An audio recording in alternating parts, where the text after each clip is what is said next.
Привет всем, с вами Александр. В сегодняшнем видео я бы хотел вам показать, как взять очень простой узел для рыбалки на крючок. Для этого нам потребуется крючок и леска.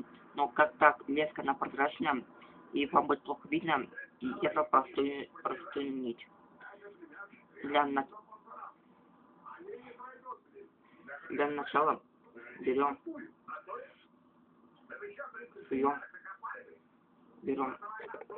сейчас, извините,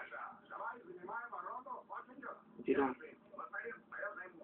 смотрите, давайте берем вот так, видите, оставляем немножко дно, вот так, мы все крутим, вертим, крутим,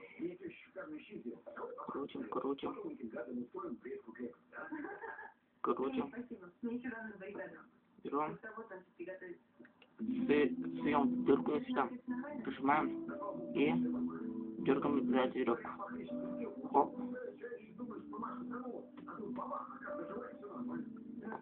И узел готов.